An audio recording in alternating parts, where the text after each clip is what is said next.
for me, I want to make people feel valuable. I want to make people feel important. I want to make them feel like they matter, even if it's a 5-minute role, even if it's a 5-second hello or a smile or a fist bump or eye contact, whatever. You never know what someone's going through. You never know. Welcome to the EQ Gangster podcast, where you will learn practical tools to grow your mental and emotional health and intelligence to be the best version of yourself, both at work and at home. It is real, raw, and transformational. The journey of emotional growth isn't easy, but it's worth it. I believe in you.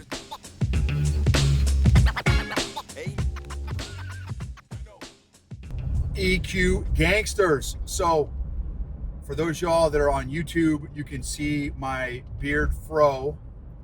And wow, I have got some serious wisdom in the beard. Holy Hannah Montana. So the previous episode was about how I was not wanting to come tonight. And just, again, the emotions in the moment. And emotions change. I mean, they can change almost by the second. But I mean, think about how many different emotions we experience throughout the day. I mean, we could experience 10, 20, 30, 40 different emotions probably at any given day. I'm sure there's research on that somewhere. And a lot of times we're not even aware, right? That's one of the goals, is to increase the self-awareness, to be more self-aware leaders. And so I did not want to show up. And, sure enough, as always happens, I am walking and I see the peeps and I, you smell the effort, the energy, the sweat, the stinking intensity, and boom, I'm switched on. Oh man, y'all. I'm telling you, Matt Therapy, hashtag Matt Therapy. And so, and the professor was there. He just won gold medal at West Coast ADCC trials, which in jiu-jitsu is like the NFL of jiu-jitsu. It is like the top, and I don't know the percentages, but call it the top 1% or top 5% are like duking it out, battling for the top spot. So it is literally the best jiu-jitsu people in the world in that region, right, that are battling out. So West Coast, East Coast, right, European, et cetera, et cetera. So, and he won gold, our professor, and bad to the bone, super dude, super guy, man. And so Professor Wayne, and so anyway, so boom, we get there, and I see this new guy who was there. I was there on his very first day of jiu-jitsu, which is for me, it's a super fun experience. If I can be there on someone's first day, I love seeing if they end up making it. Like, for example, there's a young kid at my previous jiu-jitsu gym, Flow State in Falcon, Colorado. Professor Chad and Jade, another just amazing couple.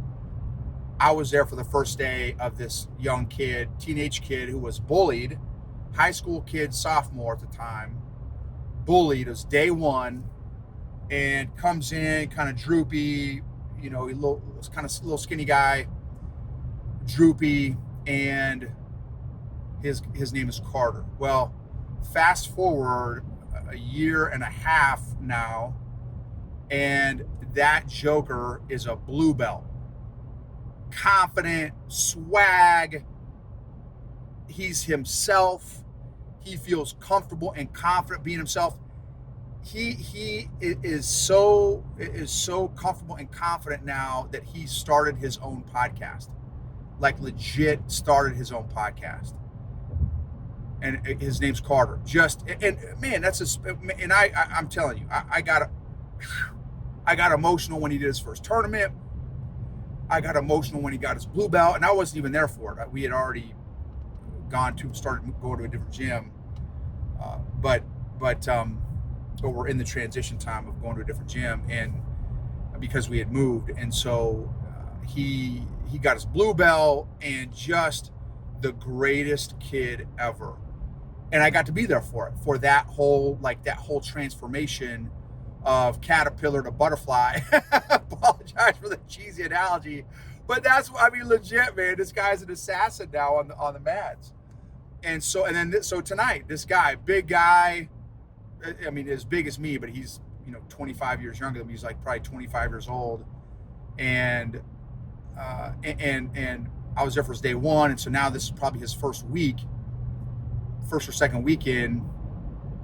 And so boom, I love partnering with the new guys. So boom, partnered up with him for the drills, and he's doing great, and he's loving it. Like, I already see like the newbie jiu-jitsu glimmer in the eye, where he's just loving it. Even though your first couple years, for me it's a lot longer, but getting your butt kicked and loving it and just somehow just enjoying it.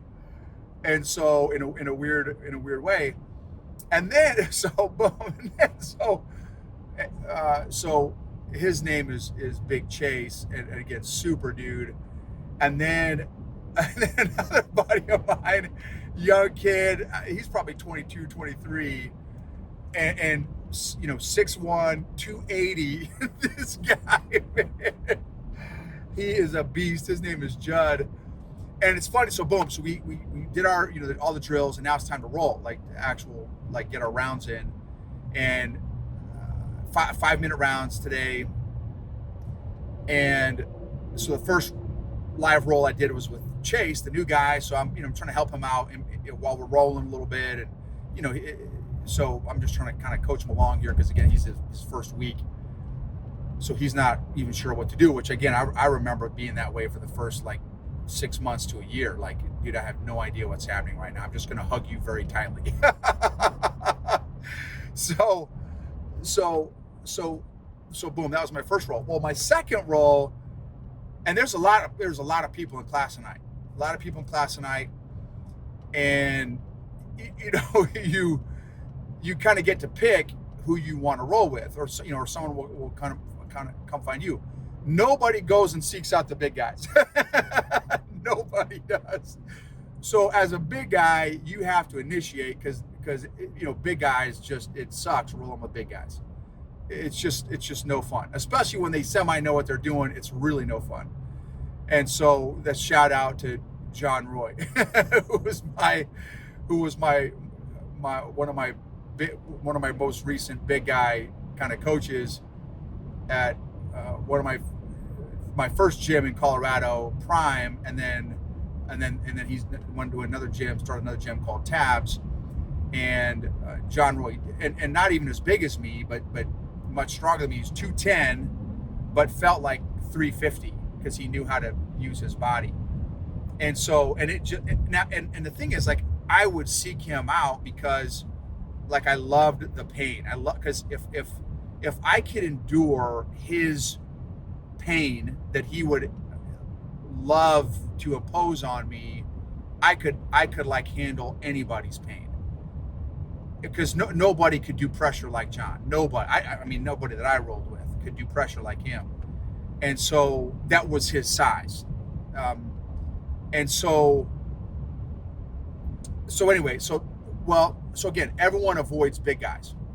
Most people, right? There's always exceptions, but most people. Anyway, so the round was over with Chase, and I'm still kind of getting situated stuff. And so then I look up to go see, to see who I can, try to convince to roll with me as a big guy. And here through the sea of bodies, here comes Big Judd. 6 foot, 6'1", 275, 280. And this is what he tells me every time that he sees me. Let's get it over with. So it's awesome. So boom, we lock horns, and he gives me the business, and it was great.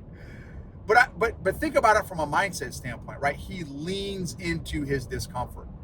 He knows that, even though I'm older than twice his age and half as strong and slow, half his speed, he knows that I'm gonna try to give him my business. You know what I mean? And so, but he leans into it.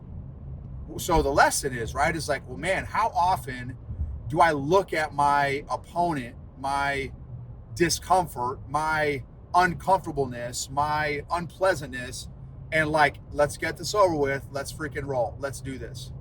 Let's freaking go. Let's do this. Or as Jocko Willink says, right? Good. Oh, you got to roll with the big guy? Good. Oh, he's bigger, faster, stronger, younger, more technical than you? Good. Right? Let's freaking go. Let's do this. And I love that, man. And now, granted, he's a big dude, right? So the pain that I maybe give him is going to be different than I would give to, say, someone's $150 or $170 or $180. I tend to take it easier on the smaller folks just because they're smaller than me, way smaller than me. Bigger folks, I'll give it to them a little bit more, but I still obviously take into consideration their belt level, because I'm not just going to just destroy a white belt just because, right? I like to coach them and help them while I'm doing my moves and stuff. Okay, now try this. Okay, now try this, or whatever, as we're rolling. So anyway, but I love that mindset that Judd has, is like, no, let's freaking go. Let's get this over with. Let's do this. He runs toward the sound of the guns, right? What do infantry soldiers do? What do special operations soldiers do? What do warriors do, right? They run to the guns.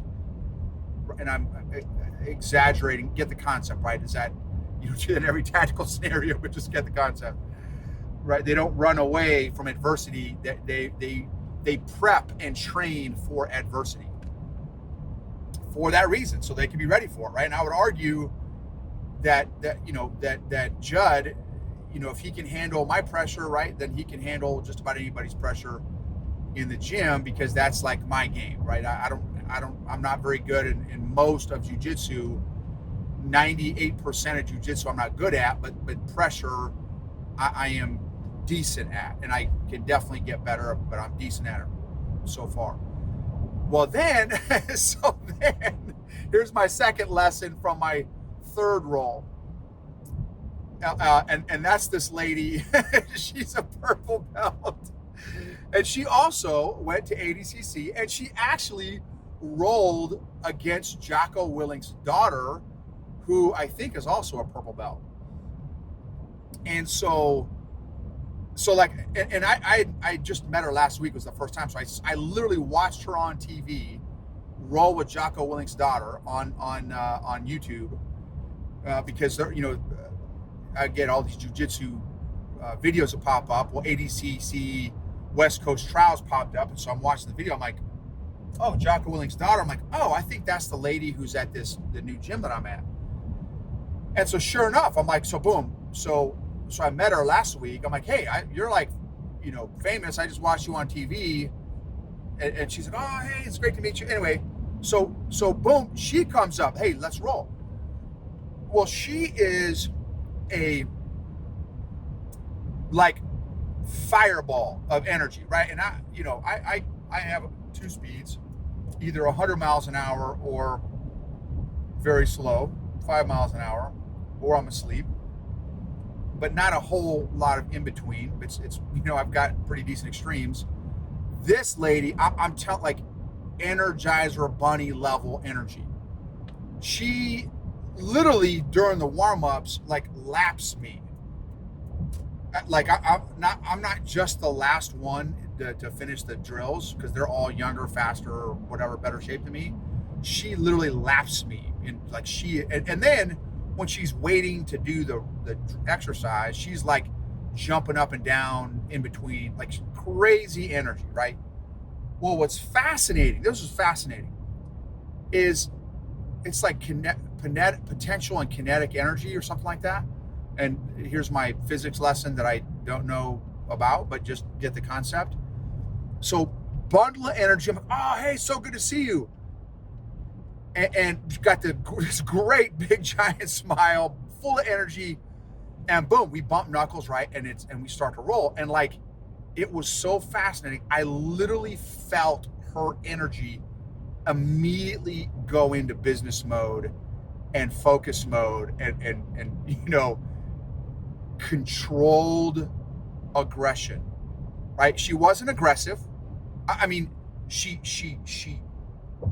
it was like I knew she could, because I'm not at her technical level. She's way more technical. I mean, I'm twice her size, but I'm not as technical as her.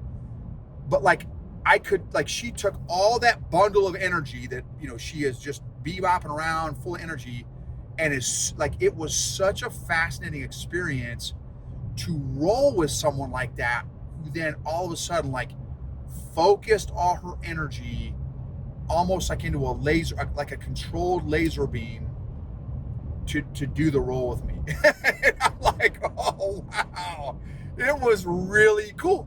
And again, one of the things that I'm trying to work on is many people are not aware of how they come across to other people, me included. I don't always, even though my social awareness is decent, I mean, it can always get better.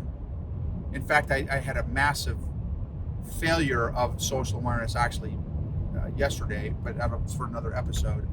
Meeting this big baller business guy, it was so funny. This runs like a $300 or $400 million company. He made a comment, and I took it a direction that he literally did not. That was not the direction he was going. Like, he was going left in this conversation, and I immediately took it right, because that's what I jumped to a conclusion, and my conclusion was wrong. And then I felt like a complete rear end, since I missed the social cue that he had done. Anyway, that's a whole nother funny story. So there's always room to improve. So anyway, how do I come off? So this lady, again, just comes off so, and it's like, it's contagious, right? Because it's like, when I see her like doing exercises between exercises, right? And I'm just trying to make it back to the back of the line for the next exercise, trying to stay alive. And I look over and she's like doing more exercise. It's like, okay, no, but dude, get your poop in a group and stinking, let's step it up, bro. Step it up. So like, that's how her energy affects me. What does my energy give off, right? How do I come across to people? What's the vibe, impression, effect, impact that I give to people? And so that's the question, right? It's how do you come across to people? How do you come across? And then kind of using her as an example, her name is Amanda. And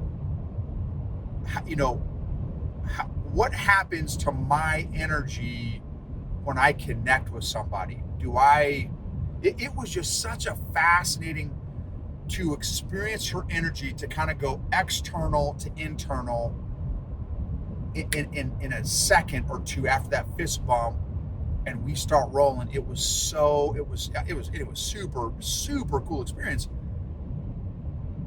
And again, convicted me like, okay, well, how do I make other people feel when I engage them? Do I give other people energy? Do I make people, for me, I want to make people feel valuable. I want to make people feel important. I want to make them feel like they matter, even if it's a 5-minute roll, even if it's a 5-second hello or a smile or a fist bump or eye contact, whatever. You never know what someone's going through. You never know. So if that little, in fact, I did a trip to the Pentagon a couple of weeks ago. I think I don't know if I talked about that. my lessons learned from my first Pentagon experience where I almost got arrested. That's a whole other funny story. Is traveling. When I travel, I try to smile. I don't do it all the time, but I try to smile walking down to my gate and just see who smiles back, because it's a physiological response. If you smile at somebody, 9 times out of 10 they will smile back, and which means that if and when they smile back, they just got hit with a little bit of dopamine in their own body. So I help them give themselves a hit of dopamine. That's kind of an interesting way to think about it. So, and you don't know what someone's going through. You don't know. In fact, at the Pentagon, when I was doing the presentation on creating emotionally intelligent leadership cultures, one of the attendees came up to me afterwards and said, "Man, I'm going through a really, really tough time right now, and your skinny was on time. It was very helpful." And she said, and there are some of us in the class that are all kind of going through different challenges, and these are all big cheese leaders. And sometimes we can think or expect, oh, they're big cheese leaders, they're ballers, they don't have any problems in life. No, we're all humans. We all have different challenges and that kind of thing. So anyway, I just wanted to share kind of some neat lessons from some of these my professor, big Professor Wayne. Seeing him, man, he's just a solid dude, and he gives off this, I don't know, he's got like a humble swag. It's kind of humble.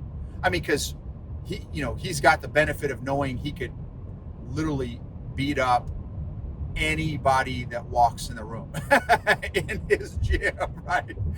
There's nobody that probably even challenges him in a role. Yeah, again, I told you he competed and beat some of the top jiu-jitsu people in the world at ADCC West Coast Trials like a couple weeks ago. So there's nobody in his gym that probably makes him break a sweat. And so he's got this humble swag, and his calmness, his chillness, makes him not like he doesn't, like, he's non-threatening, right? He's got this non-threatening vibe. Like you don't feel intimidated by him, but you also know how it would go if it ever came to that. That's a great way to describe this guy. Just a nice, and that's the thing they tell you, right, in jiu-jitsu, is watch out for the nicest guy in the gym, because they'll probably destroy you. And this is a perfect example, right? He's just the nicest guy, humble, chill, and that rolling with me, like, literally I feel like I've been studying karate for the last 7.5. Like, I'm like, dude, I don't even know if we're doing the same. We're doing a different martial art, bro, because he just plays. And I told you before, he's a pretty good sized guy, 6'2", 6'3", and shredded, like jacked. Lean, right? He's not like a middle linebacker. He's more built like a receiver. Lean, jacked dude, and but just the vibe, right? What vibe do you put off? So those are 3 lessons from 3, 4. Well, 3.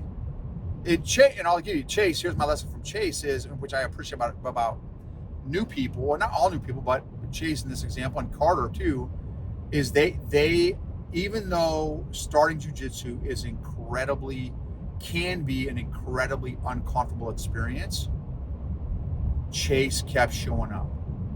Every new person, right? Or not every new person, but every white belt or blue belt or purple belt, brown belt, black, right? They just kept showing up. And that's the name of the game. No matter how you feel, no matter all the head games, all that stuff, I'm going to get beat up again. Like tonight, I told you guys, my last episode, I'm going to get beat up every roll tonight. And I mean, I didn't have easy rolls. None of them were easy rolls, like I said before. And the other thing too, I got another guy. This guy named Jacob. This guy looks like he walked off the cover of GQ magazine. This guy's probably 30, jacked. I'm like, dude, what are you, freaking bodybuild? Like, what is happening right now? Oh no, cop, and he's been a LEO, law enforcement officer, for a handful of years and been rolling for a long time. And I'm like, oh, of course, dude, of course. And like, boom, as soon as the class was over, rolls were over, I'm like, hey, bro, can you come beat me up a little bit? I love tough rolls, man. I love getting beat up, and he probably had me in 2 or 3 different 3 or 4 different submissions, and then he finally tapped me with a sweet armbar. He had me in a triangle, he had me in another armbar, and maybe even a Kimura, and then I got out of the first 3. Honestly, he probably let me get out of them so he didn't hurt me. But then the last one, it was so tight, there was nothing I could do, and no way I could get out of it. It was beautiful rolls. It was just, I love rolling with people that are better than me. It just he just felt like butter. Like transitions were super smooth.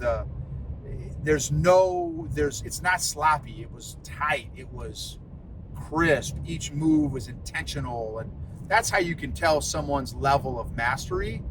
And I don't even know what belt level he is. He rolled like a brown belt, maybe black belt, but just super smooth. And he balled me up. He legit balled me up, and it was awesome. It was great. So hopefully you remember some of those lessons, apply it, lean into it, ask yourself some of these questions. Let's grow our self-awareness.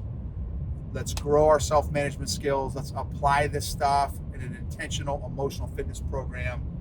Your emotional health and fitness is worth it and affects every other area of your life. Literally, your emotional health and fitness affects your spiritual health and fitness, your mental health and fitness, your physical health and fitness, and your social health and fitness.